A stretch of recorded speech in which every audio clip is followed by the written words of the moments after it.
at noon to find out what's actually happening. That's typically when the news breaks around here. What is it about Truth Social at noon? Well, it was right before noon we got the Truth Social from the president that sent the markets south, promising massive tariffs against China. We thought we had the new lead story of the day, right? All the scripts go out the window. We're coming in, crashing in hot off the top rope at noon with the news. And as soon as we start talking about that, the announcement from Russ Vought lands. If you were with us a couple of minutes ago, you heard it as it happened. We were talking to Lisa Camuso Miller when the budget director took to Twitter to write very simply that the RIFs have begun. Reductions in force. He could just call them layoffs because that's what they are. Now, we don't have numbers for you. I will tell you there's a Punchbowl report referring to them as substantial, but will not hit every government agency.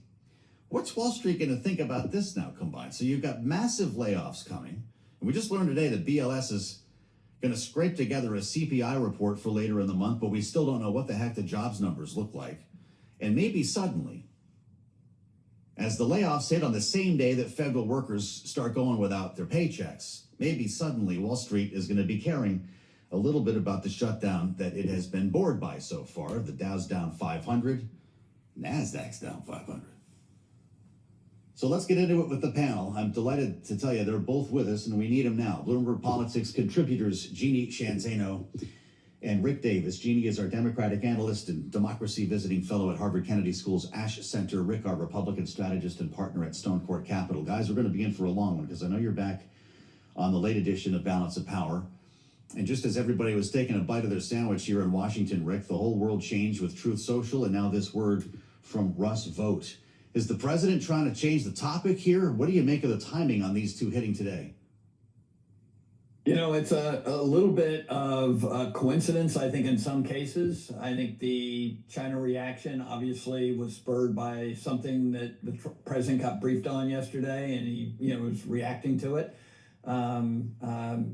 Clearly, a degrading of the U.S.-China relationship before the meetings in South Korea. Obviously, we'll wait and see whether or not there is actually going to be a Xi meeting with the president, but it doesn't sound like it. But things like this Russ Vought move, that's obviously planned. That's a Friday afternoon massacre. We don't know what the extent of it is or how it's going to actually unfold. But the reality is they've been forecasting this for some time. And I think the idea that the president could be leaving town to go to the Middle East, drop a bomb while he's out of town so he doesn't have to answer any questions about it. I mean, that's sort of standard operating procedure at the White House. Boy, okay. We just got another one, Jeannie. The Associated Press reporting layoffs will be in the thousands. That could be a lot. I don't know exactly what that means. But substantial, again, we see this word that was used by Punchbowl now on AP. Substantial firings of federal workers have started as White House exerts shutdown leverage. Bloomberg News reporting federal layoffs will be in the thousands, according to a White House official that we have spoken with directly. Now, I can tell you that is a trustworthy headline from Bloomberg. Jeannie, how bad could this get? Very bad. And, they are using the shutdown as an excuse to do what they have been doing prior to the shutdown, which is trying to cut the federal workforce. It is bad politics for the White House and for Republicans. And I suspect we are going to hear more Marjorie Taylor Greene's. She's come out, of course, on the issue of healthcare subsidies. But we're talking thousands and thousands of layoffs if these reports are to be believed, many of which will be in districts and states where you have congressmen and women who are on the Republican side. So it is devastating politics for Republicans. And, it is coming at the same time that, as Rick just mentioned, the president is leaving the country. It's understandable, Middle East peace, this peace deal, very important. But he's leaving the country with the government shut down. And oh, by the way, Scott Bessent and the administration have decided that while we're shut down, $20 billion of our tax money should go to Argentina. And that is something that Democrats in the Senate have been talking about, because what happened to Make America Great and keep things at home. So I feel like the White House has gotten a little bit off its rails politically and out of line with its own populist message, and is listening to the folks like Russ Vogt and Project 2025 folks who have long wanted to take steps like they're doing now with the DOGE cuts. Well, with what we do know about this and what we've heard from Russ Vogt, what was written in Project 2025, Rick, should we assume that furloughed workers being laid off are permanently no longer part of the federal workforce? They're not coming back. Yeah, a furlough is different than a RIF. What they're talking about today, all these 750,000 government workers are furloughed, meaning they're not collecting a paycheck and they're not working, but they expect to come back to their jobs. These RIFs, reduction in force, are permanent by definition. And so those people that are identified in these will be, in essence, losing their job today. Now, there are all kinds of legal remedies. This is not the typical reduction in force. There are a lot of procedures that are in place. Maybe this is what they've been doing for the last 2 weeks of the shutdown. But the reality is we saw these kinds of reductions in force last time when DOGE did them.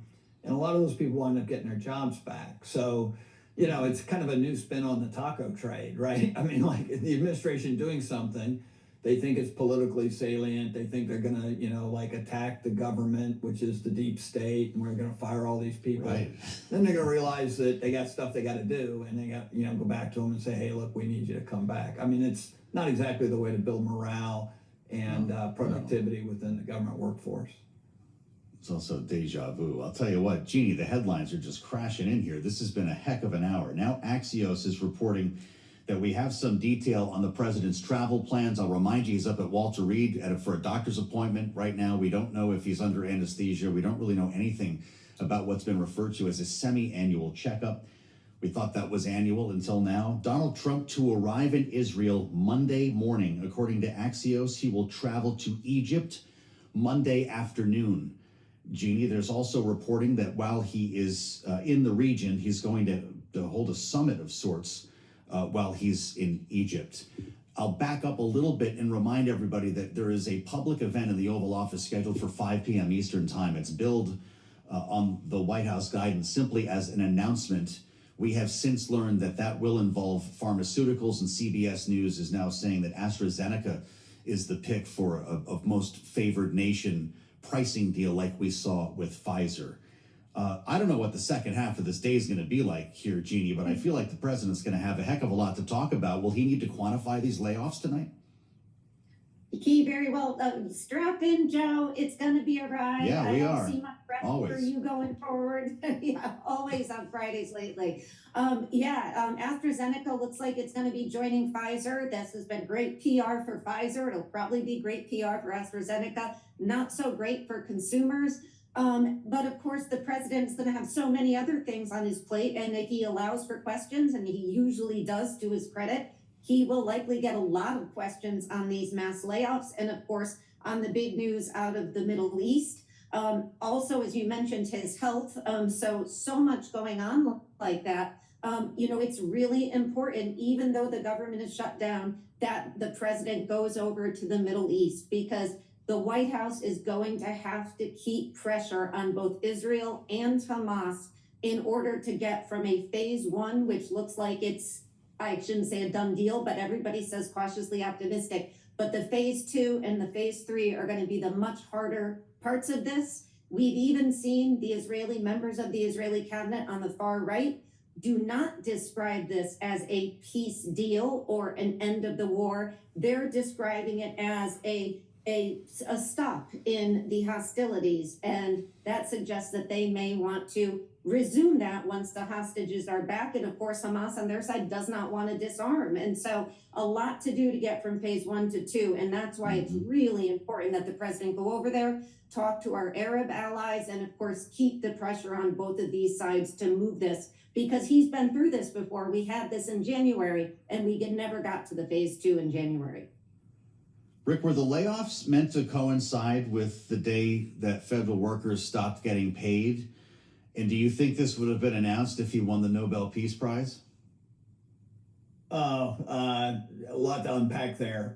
No, I don't think it's related to the payment. Remember, most government employees are on a direct deposit. That means they get their money 3 days earlier than this. So mostly it's a bit of a fantasy on these like dates of the payment of people's salaries. That being said, I mean, like, he's not happy with the decision by the Nobel Committee. And by the way, terrific selection. Maria Machado is a patriot, promoting democracy in Venezuela, very dangerous business. She lives in hiding. Somebody you would expect. But at the end of the day, I think he felt he earned it. And maybe next year's prize will go to him. Who knows? But I mean, I would think that maybe more the reaction that he had to China, changing their export requirements for rare earths, maybe have a little extra push in there because he's a little grumpy about that. Well, you did mention Middle East peace in that very long missive. Jeannie, I've got news for you here. Donald Trump may not be the man you thought he was. He called Maria Machado to congratulate her for her Nobel Peace Prize, according to people familiar with the matter. As I read here in the copy, I've got to finish the line here. Despite speculation, he would be indignant at not receiving the award himself. What does that tell you about the president? I think it tells me a little less about the president than about Machado. I know Rick was singing her praises. There's a lot of people who are not singing her praises. She is described as a right-wing, somebody who has sided with people like the leader in Argentina, who is a close ally of Donald Trump. This is a big win for somebody like Marco Rubio. And of course, she has been on the side of the United States in its battle so far, and I'm not saying war battle, but battle on the open seas against Venezuela. So I'm not surprised. I thought, and I think I've heard many people describe this as the Nobel Peace Prize trying to have it both ways. They couldn't have possibly voted for Trump. This deal wasn't signed until after voting, but they did go with somebody that clearly his administration support.